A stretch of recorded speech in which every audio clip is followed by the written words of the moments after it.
بسم الله الرحمن الرحيم نحمده ونصلي ونسلم على رسوله الكريم وعلى آله وصحبه أجمعين اما بعد دوستو، رمضان شریف قرآن کریم کا مہینہ ہے. اس میں قرآن کریم نازل ہوا. شہر رمضان الذي انزل فيه القرآن. میں آپ کو چند واقعات سنا رہا ہوں اکابر امت کے کہ رمضان شریف میں کتنی کثرت سے تلاوت کرتے تھے. یہ واقعات سننے والے کو ذوق و شوق پیدا ہوتا ہے تلاوت کی کثرت کرنے کا. آئیے حضرات اکابرین کے واقعات سن لیجئے. حضرت عثمان غنی رضی اللہ تعالی عنہ کا ختم قرآن کا معمول. کئی حضرات صحابہ رضوان اللہ علیہم اور تابعین رحمۃ اللہ علیہم ایک رات میں پورا قرآن شریف تلاوت فرما لیا کرتے تھے. چنانچہ صحابہ میں حضرت عثمان غنی، حضرت تمیم داری، حضرت عبداللہ بن زبیر رضی اللہ عنہم، اور تابعین میں حضرت سعید بن جبیر اور مجاہد رحمۃ اللہ علیہما کا یہ معمول تھا.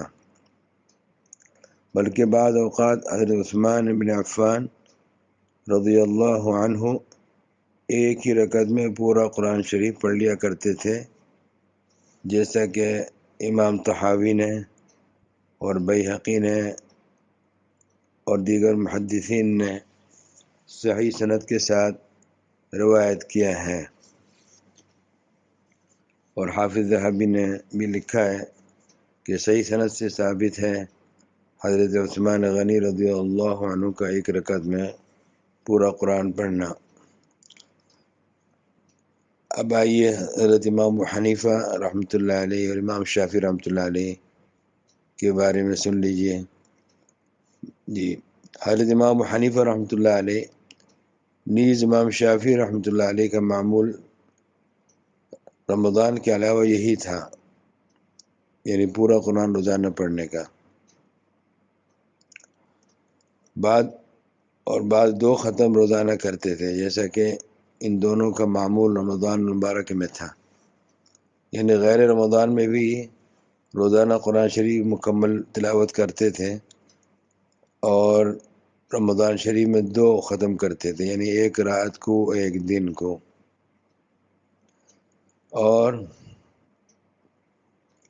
اسی طریقے سے سعید بن جبیر بڑے تابعی، ان کے علاوہ دیگر بعض تابعین کا بھی یہی معمول تھا کہ روزانہ ایک ختم کرتے تھے. اللہ اکبر. دوستو، یہ حضرات باوجود علمی مشغلے کے اور دیگر ضروریات زندگی پورے کرنے کے ساتھ ساتھ اتنی کثیر میں تلاوت کرتے تھے. یہ ان حضرات کا قرآن پاک سے تعلق خاص ہونے کی دلیل ہے. اسی طریقے سے اور دیگر اکابر امت کے بارے میں بھی روایات کی گئی ہیں. ان میں سے حافظ ثابت البنانی بھی ہیں، اور اسی طرح صالح بن کیسان بھی ہیں.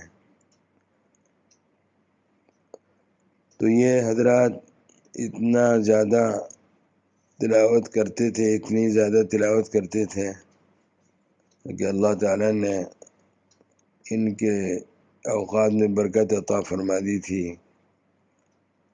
یہاں پر یہ شبہ نہ کیا جائے کہ اتنے کم وقت میں یہ کیسے تلاوت کر لیا کرتے تھے اتنی زیادہ دیگر مشغولیات ہوتے ہوئے. تو اس کا جواب یہ ہے کہ اللہ تبارک و تعالی اپنے صالحین بندوں کی زندگیوں میں، ان کے اوقات میں، ان کے اعمار میں برکتیں عطا فرما دیتے ہیں. جی، جو مختصر وقت میں زیادہ عمل صالح کر لیا کرتے ہیں. اور جیسے کہ طی الارض یعنی آنکھیں بند کر ایک لمبی طویل مسافت طے کر لینا، جیسے بعض اکابر کو یہ حاصل تھا اور جیسے کہ آپ کو معلوم ہے کہ حضرت سلیمان علیہ السلام نے جو فرمایا تھا کہ بلقیس کا شاہی تخت کون لے کے آئے گا، تو جس کو تھا علم اسم اعظم کا، وہ پلک جھپکنے سے پہلے ہی لے کر آ گیا۔ تو یہ کرامات ہوتی ہیں، اللہ تبارک و تعالی جس کو چاہے عطا فرماتا ہے۔ ہم سب کو بھی قرآن پاک میں تلاوت قرآن پاک میں جی لگانا چاہیے، اور اللہ تعالیٰ سے وقت میں برکت کا سوال کرنا چاہیے، مقبولیت کا سوال کرنا چاہیے۔ السلام علیکم ورحمۃ اللہ وبرکاتہ۔